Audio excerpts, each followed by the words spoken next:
The door creaked open, and my heart stopped. I stood there, half-dressed, the silk robe slipping from my shoulders, as Emily's wide eyes met mine. In that frozen second, the world shifted. Something unspoken passed between us, raw and electric. I'm Claire, 36, a graphic designer living in a quiet Portland suburb, trying to piece together a life that feels like mine. My days revolve around deadlines, coffee runs, and navigating the delicate balance of being a stepmom to Emily, my husband Tom's 18-year-old daughter. Tom's a good man, steady, a high school history teacher who loves his daughter fiercely but struggles to bridge the gap between her quiet rebellion and his structured world. Emily's been with us for 2 years, ever since her mom passed. And though I've tried to be the supportive stepmom, there's always been a wall. Until that moment in my bedroom. It was a humid August evening, the kind where the air clings to your skin. I'd just gotten home from a long day at the studio, my mind tangled in a client's impossible revisions. Tom was at a faculty meeting, and the house was silent except for the hum of the AC. I was in my room, changing out of my work clothes, when Emily walked in without knocking. No warning. No hesitation, just her, standing in the doorway, her dark hair falling into her eyes, her expression a mix of defiance and something softer, something I couldn't name. Claire. She started, then stopped, her gaze flickering over me. I clutched the robe tighter, heat rising to my cheeks. I didn't mean to. Her voice trailed off, but she didn't leave. She just stood there, her sneakers rooted to the hardwood floor, her hands twisting the hem of her oversized flannel shirt. "It's okay," I said, my voice steadier than I felt. "What's wrong?" I expected her to bolt. She usually did when things got too real, but she didn't. Instead, she took a step closer, her eyes searching mine like she was looking for permission to break open. "I need to tell you something," she whispered, her voice barely audible over the hum of the AC. "Something I've never told anyone." My stomach twisted. Emily wasn't one for confessions. She was all sharp edges and quiet storms, always retreating to her room with her sketchbooks and music. I'd seen glimpses of her vulnerability moments when she'd linger at the dinner table, listening to Tom and me talk, her eyes betraying a hunger for connection she'd never admit. But this felt different. Heavy. I nodded, pulling the robe closed, and gestured to the edge of the bed. "Sit. Talk to me." She hesitated, then sat, her knees drawn up, her fingers tracing the quilt's pattern. "I don't know how to say this," she began, her voice trembling. "I've been trying to figure it out for years, but it's like I'm stuck. And I'm scared." Her eyes flicked up to mine, and I saw a raw, unguarded fear that made my chest ache. "Scared of what?" I asked softly, sitting beside her, careful to keep my distance. I didn't want to spook her, but God, I wanted to reach out, to pull her into a hug and tell her whatever it was. We'd figure it out. But Emily wasn't ready for that. Not yet. She took a shaky breath. I think I'm not like other people. I don't like guys. Not like that. I like girls." The words tumbled out, fast and jagged, like she'd been holding them in too long. She looked at me, her eyes wide, waiting for judgment, for rejection, for something to shatter the fragile moment we were in. I froze, not because I was shocked, but because I understood. More than she could know.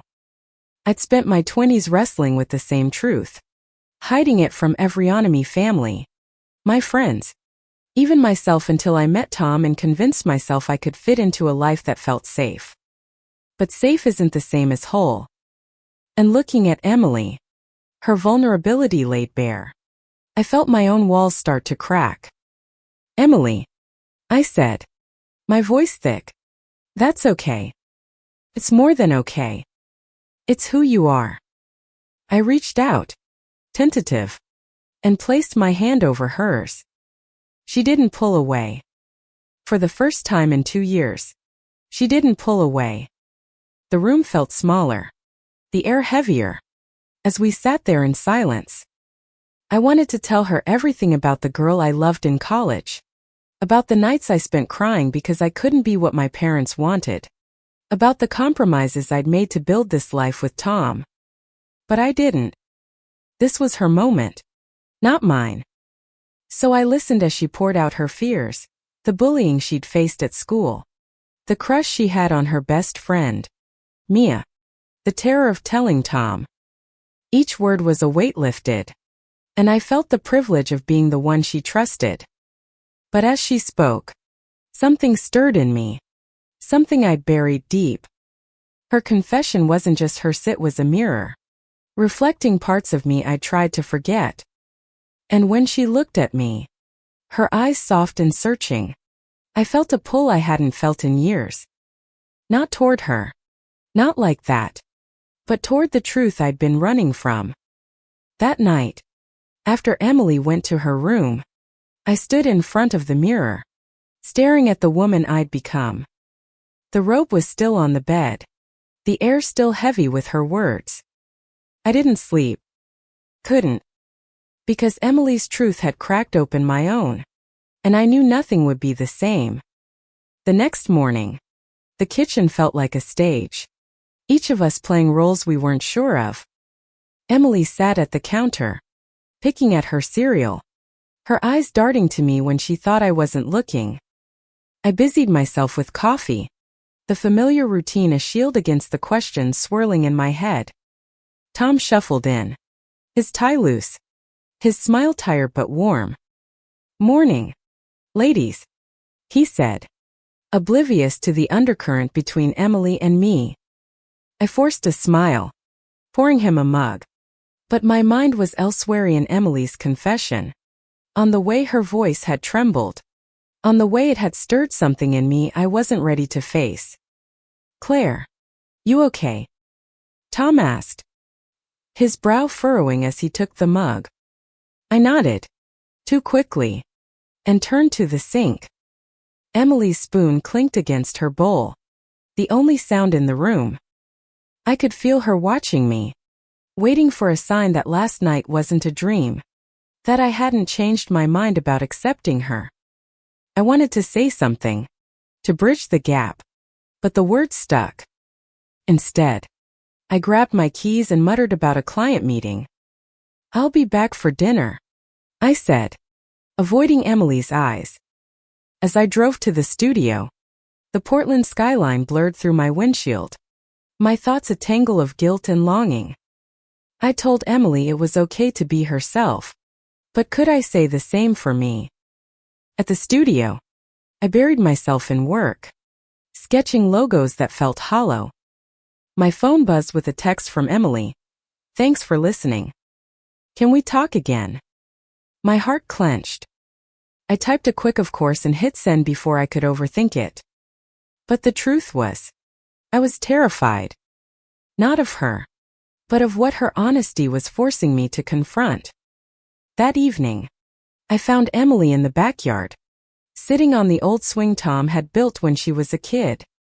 The sun was setting, casting a golden glow over her, and for a moment, she looked so young, so fragile. I sat beside her, the swing creaking under our weight. "You okay?" I asked, echoing her question from last night. She nodded, but her hands gripped the ropes tightly. "I told Mia today," she said, her voice barely above a whisper. "About me. About liking her." My breath caught. Mia was Emily's best friend, the one she'd mentioned last night, the one who made her eyes light up and her voice soften. "What did she say?" I asked, bracing myself. Emily's lips twitched into a small smile. "She didn't run away," She said she needs time to think. But she hugged me. Her voice cracked, and I saw the hope in her eyes.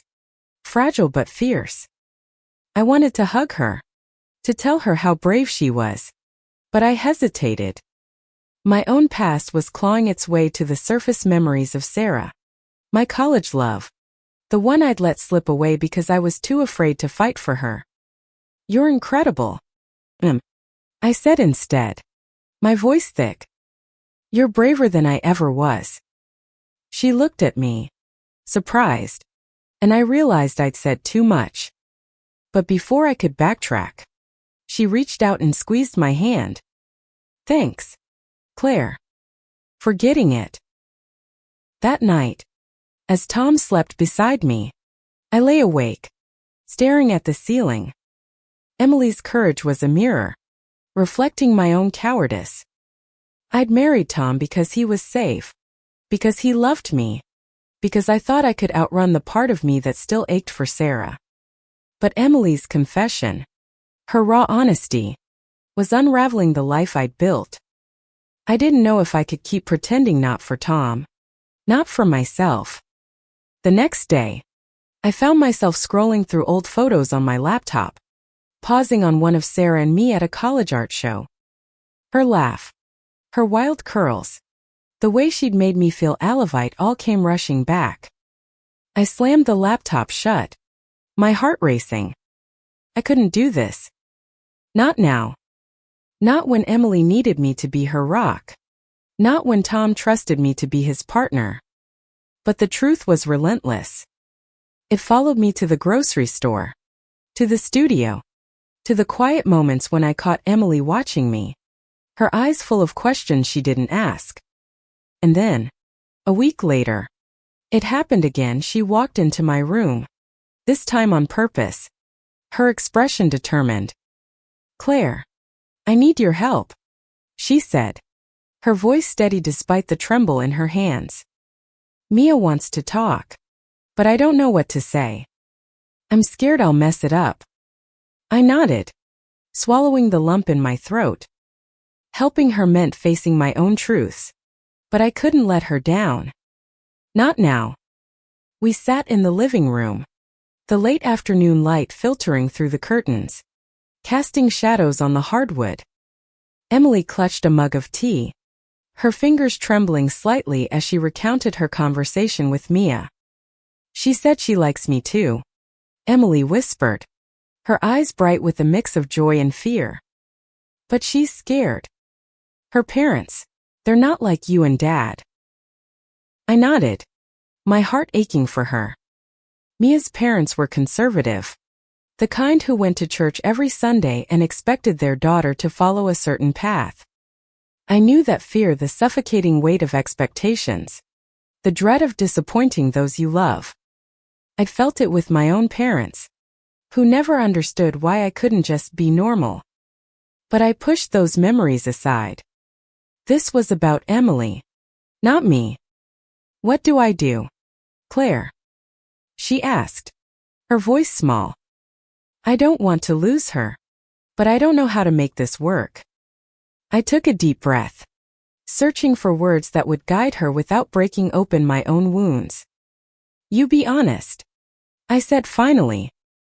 You tell her how you feel, and you listen to her fears. Love, it's messy. But it's worth it if you're both willing to fight for it. She looked at me, her eyes searching, and I wondered if she could see the cracks in my composure. I wanted to tell her about Sarah, about the nights I'd spent wondering what could have been, but I held back. Instead, I offered to help her draft a message to Mia, something honest but gentle, something that would keep the door open. We spent the next hour crafting words, Emily's nervous energy filling the room. When she finally hit send, she let out a shaky laugh. I feel like I'm gonna throw up, she said. And I laughed too, the tension easing for a moment. But as she hugged me, quick and fierce, I felt that pull again, the one that made me question everything. That night, Tom noticed something was off. We were washing dishes, The clink of plates a quiet rhythm. When he asked, "You and Em seem close lately. Everything okay?" His tone was casual, but his eyes were sharp, searching. I forced a smile, scrubbing a pan harder than necessary. "Yeah, just girl talk," I said, hating how easily the lie came. But it wasn't just girl talk. Emily's courage was forcing me to face my own buried truths. I'd spent years convincing myself I was happy with Tom, that I could live without the part of me that loved women. But every time Emily talked about Mia, about the fear and hope of loving someone she wasn't supposed to, it was like a knife twisting in my chest. The next day, I drove to the coast, needing space to think. The Oregon shore was wild, the waves crashing against the rocks, the air sharp with salt. I sat on a driftwood log, staring at the horizon, and let myself remember Sarah. Her laugh, her touch, the way she'd made me feel like I could be myself. I'd walked away because I was scared of my family, of the world, of myself. And now, here I was, 36, married to a man I cared for but didn't love the way I'd loved her. My phone buzzed, pulling me back. It was Emily, a photo of her and Mia at a coffee shop, their hands intertwined, their smiles tentative but real. We talked. "It's good," the text read. My heart swelled with pride for her, but it also ached. She was fighting for her truth, while I was still hiding from mine. When I got home, Emily was waiting in the kitchen, her eyes bright. "Mia wants to come over," she said, her voice bubbling with excitement. "Is that okay?" I nodded, forcing a smile. But inside, I was unraveling. Helping Emily navigate her feelings for Mia was one thing, but watching her live so bravely was forcing me to confront my own cowardice. That evening, Mia came over, her shy smile a contrast to Emily's nervous energy. They sat on the couch, close but not touching, and I felt like an intruder in my own home. Tom was oblivious, chatting about his day, but I could barely focus. Every glance between Emily and Mia was a reminder of what I'd given up, what I'd buried to fit into this life. As I lay in bed that night, Tom's steady breathing beside me, I made a decision. I couldn't keep running from myself. Not when Emily was showing me what it meant to be brave. But what did that mean for me? For Tom? For this family we'd built? I didn't know. All I knew was that something had to change. The house felt different now, like it was holding its breath. Emily and Mia were inseparable, their tentative touches and shy smiles filling the living room with a quiet joy that was both beautiful and painful to watch. I wanted to be happy for them, and I was, but each moment was a reminder of the life I hadn't chosen. Tom noticed the change too, though he didn't know why. "You've been quiet," he said one morning, his hand resting on mine as we sat at the breakfast table. Emily was still asleep, the house silent except for the drip of the coffee maker. I wanted to tell him everything about Sarah, about the part of me I'd buried, about the way Emily's courage was breaking me open, but I couldn't. Not yet. So I squeezed his hand and said, "Just tired. Work's been intense." But work wasn't the problem. The problem was me, standing at a crossroads I'd avoided for years. I started spending more time at the studio, sketching late into the night, trying to lose myself in lines and colors. But even there, Emily's words echoed, "I like girls." Her bravery was a beacon, and I was stumbling toward it, unsure if I had the strength to follow. One evening, Emily cornered me in the kitchen, her eyes sharp with worry. "Claire, what's going on? You're different." She crossed her arms, her flannel shirt loose on her frame, and I saw the girl who'd walked into my room that night, vulnerable but determined. I wanted to brush it off, to say I was fine, but her gaze pinned me in place. I'm just figuring some things out, I said, my voice barely steady. She tilted her head, studying me, and for a moment, I thought she might push harder. But she just nodded, her expression softening. Okay. But I'm here. You know. Like you were for me. Her words hit like a punch. I nodded, unable to speak, and watched her head back to her room, her footsteps light but deliberate. That night, I pulled out my old journals, the ones I'd kept in college, filled with poems and sketches of Sarah. Reading them felt like opening a wound, but it also felt like breathing for the first time in years. The next day, I called my sister, Lauren, the only person who'd ever known about Sarah. We met at a cafe downtown, the kind with mismatched chairs and too loud music. Lauren, 40 and fiercely independent, listened as I poured out everything: Emily's confession, my memories of Sarah, the way my marriage to Tom felt like a lie I'd told myself. She didn't judge, just sipped her latte and nodded, her eyes kind but unflinching.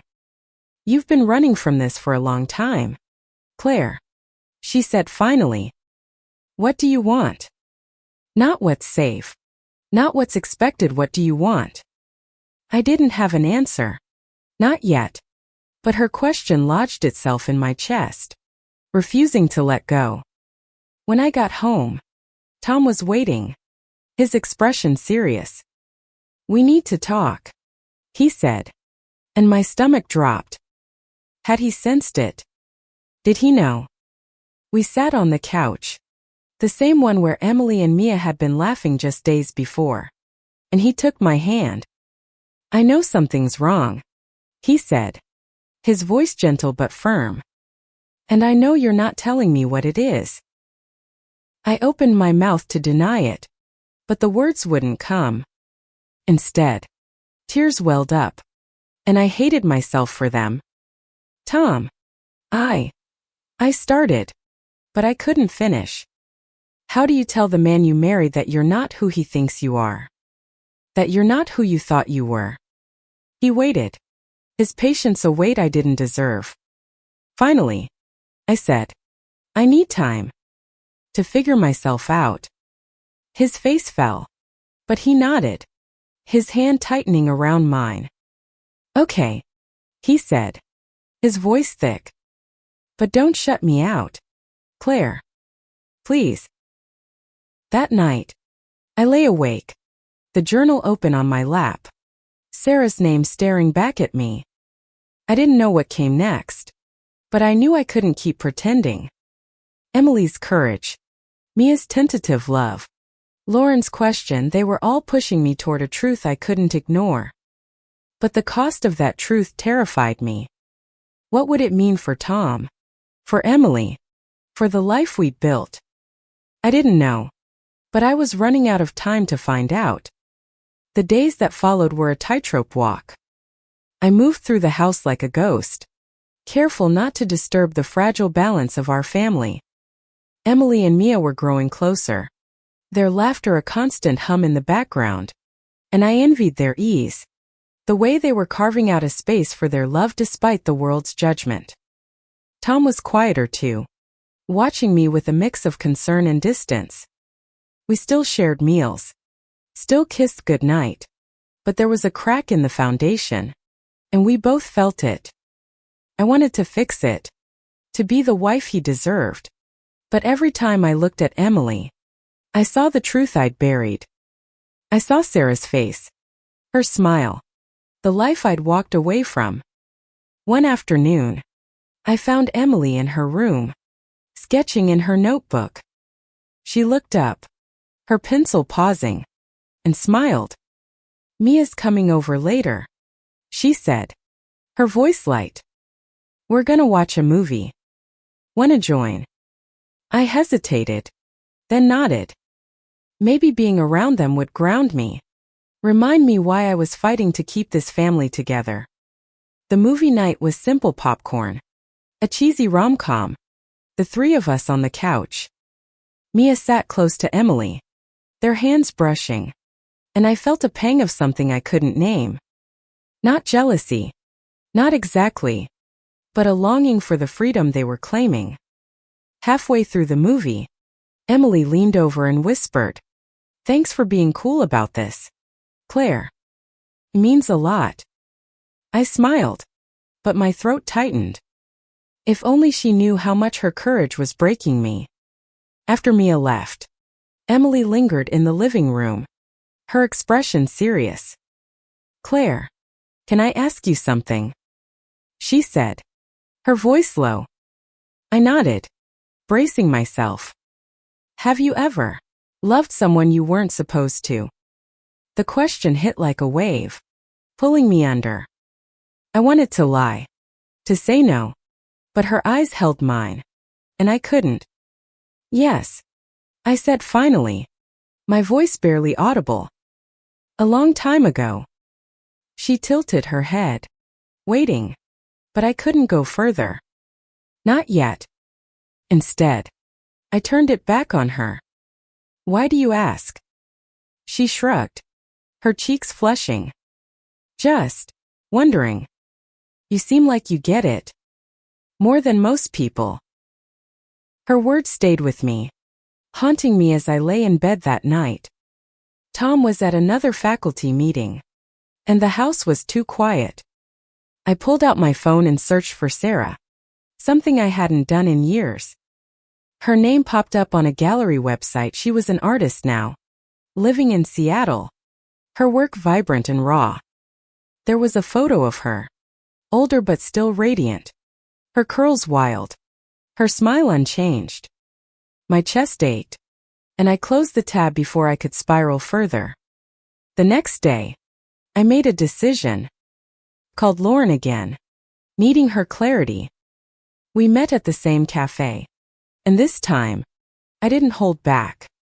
I told her I was scared of hurting Tom, of breaking Emily's trust, of upending everything. "But I can't keep living like this," I said, my voice breaking. "I'm not being honest with anyone."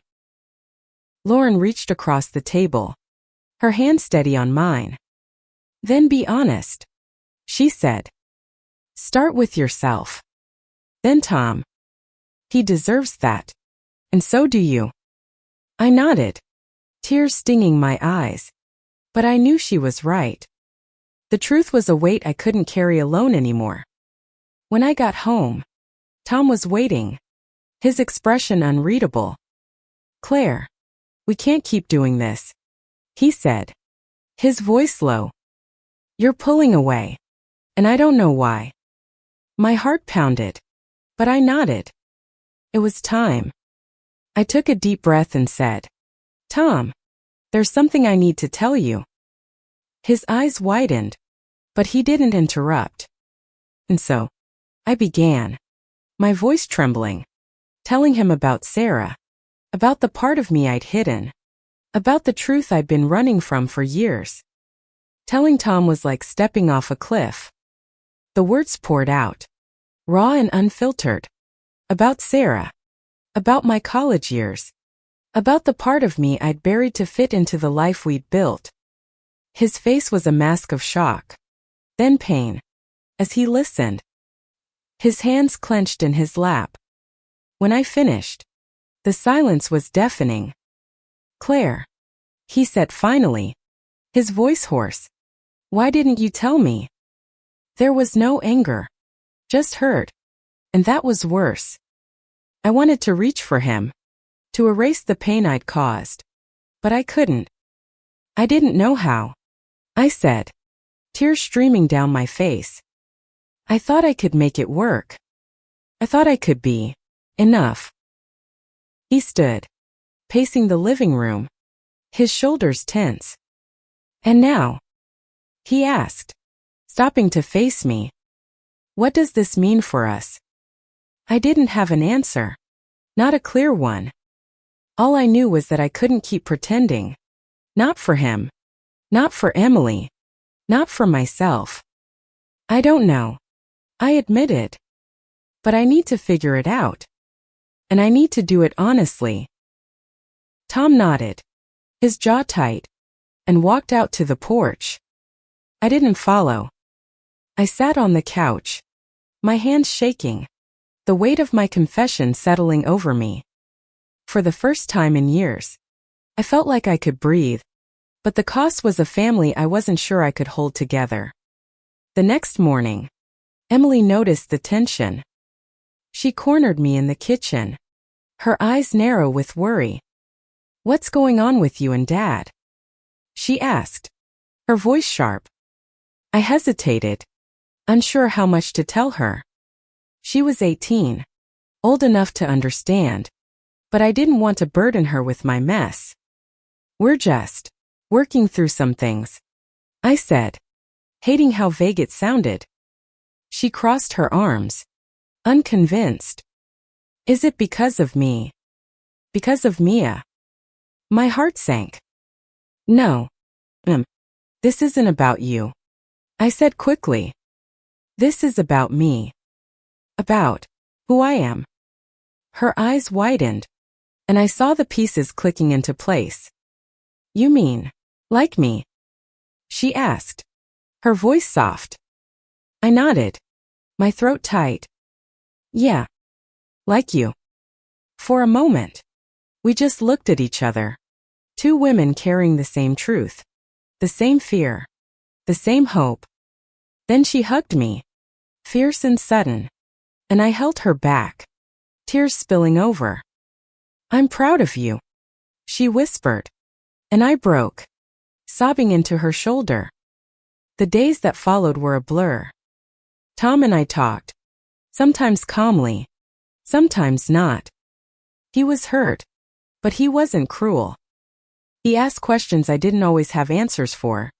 Did I still love him? Could we fix this?